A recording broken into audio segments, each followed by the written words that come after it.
Hello, I am Ichi Nduka. Welcome to African Native Tales by Ichi Nduka.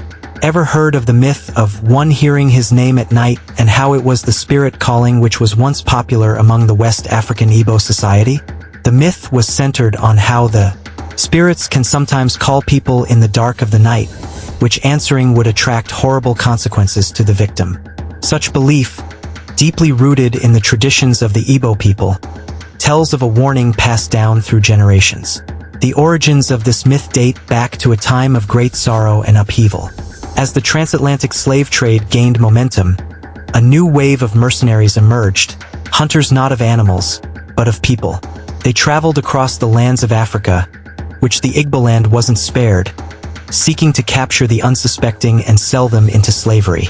These mercenaries didn't work alone. They planted spies, informants, in villages who would gather intelligence, quietly watching those they deemed vulnerable. These informants, under the cover of darkness, would call out names in the night. And so it was, that in the stillness of the night, a villager would hear his or her name whispered from the darkness.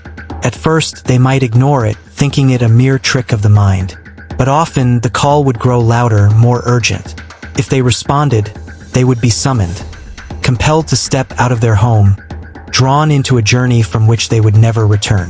The mercenaries, waiting in the shadows, would seize the opportunity, capturing them and leading them away into slavery.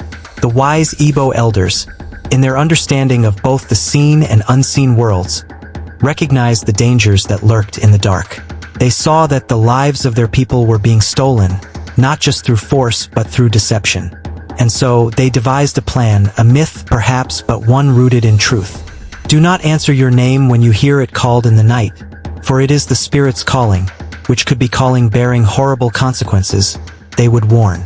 The myth spread quickly, becoming a part of the collective memory.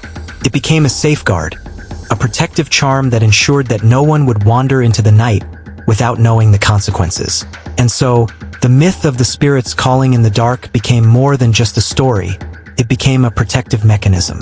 As darkness can hide many dangers, and sometimes, the most terrifying threats are the ones that speak in whispers, waiting to take away what we hold dear. The myth reminds us all the wisdom of those who came before us and their goal-driven smart ways of handling problems. Don't forget to like, follow, comment, subscribe, and share. For more fascinating stories of African traditions, practices, myths, legends, and beliefs,